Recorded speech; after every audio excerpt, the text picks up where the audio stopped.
You're probably asking all yourselves the same thing, which is, of course, at a political rally, that actor who was in that thing, I think I saw one. I'm here for the same reasons you guys are here. I'm here for Bernie. I'm a huge believer in what he's doing and what he can do for the country. Before I tell you why, though, I'd like to just tell you a little bit about myself. Very quickly, I'm from about an hour from here. Grew up in a middle-class home. My dad was a teacher, and my mom eventually became a teacher as well. Yeah, because that's where the money is, right?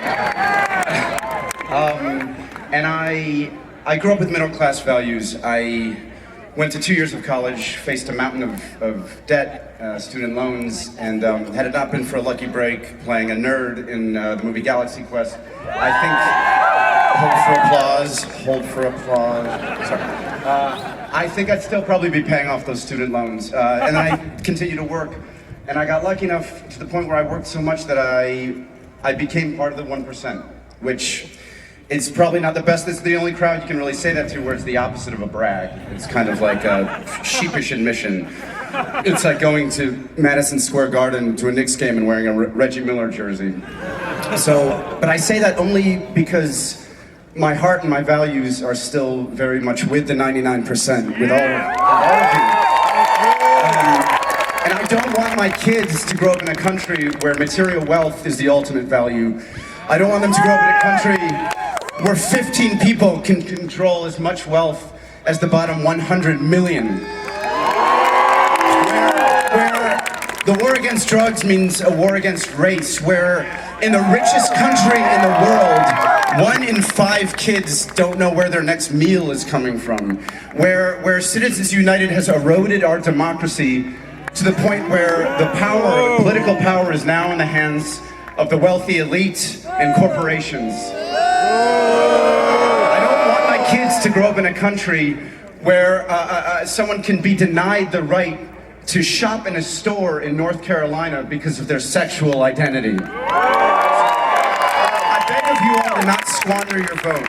Okay, let it count. So get behind somebody whose word counts, whose promises are real.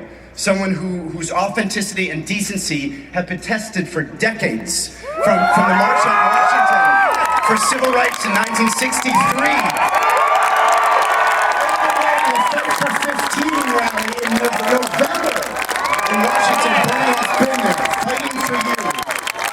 He's always fighting for you. You can see it online. Go watch the viral videos of Bernie standing up against social inequality, income inequality, decades against homophobia and the wars in the Middle East, decades before they became popular political talking points. They're fascinating because you get to see a politician who within the system is actually defying the system that he exists within. You know?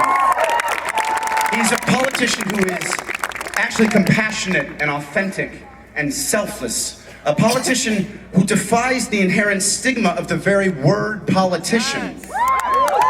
Watching these videos is like watching 80s grainy footage of an actual unicorn. Bernie Sanders, he's a politician who appeals to the better nature in all of us. He's a politician we can all trust, and just that alone is such a rare thing. It's like unicorn rare. So we have a choice in this election. We can continue on the path that we're on, and we know where that leads. That leads to the rich getting richer and everyone else continuing to struggle, the middle class shrinking, your taxes paying for more mistakes in the Middle East, while the world gets hotter and hotter. Or that's this current system, and Hillary Clinton works within that current system, and throughout her career, she has taken modest steps in making things better within that system. But we are facing a crisis. We're facing an environmental crisis, a social crisis, a racial crisis in this country. And right now, modest steps, we're way past modest steps. The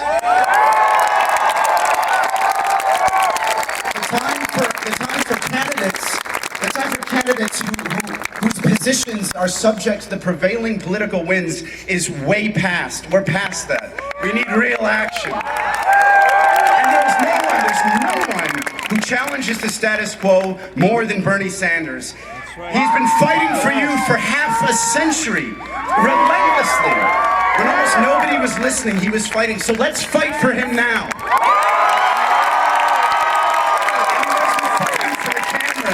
He wasn't fighting for the cameras or the coverage or for his next political victory. He was fighting for the people of this country, tirelessly, incessantly, obnoxiously sometimes. He didn't care how he sounded or what the press coverage was like or if he pissed off some wealthy donors. He was fighting for the people of this country. He is a true public servant, a servant of the people. And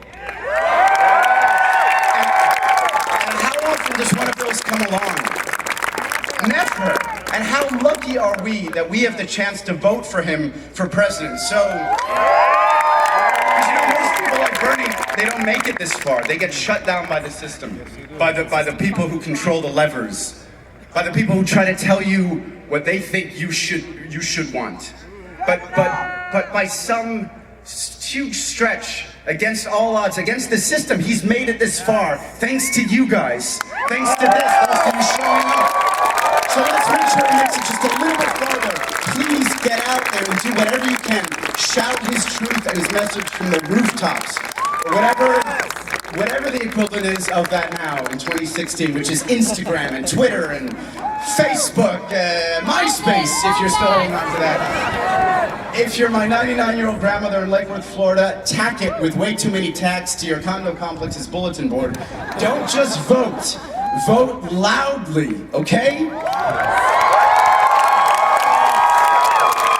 Sanders has been yelling for you for half a century. Let's yell for him! Your kids are going to thank you, and your grandkids are going to thank you. And right now, let's all thank whoever brought these guys here. They haven't played together in 2 years, and it's gonna be worth it. Ladies and gentlemen, Grizzly Bear.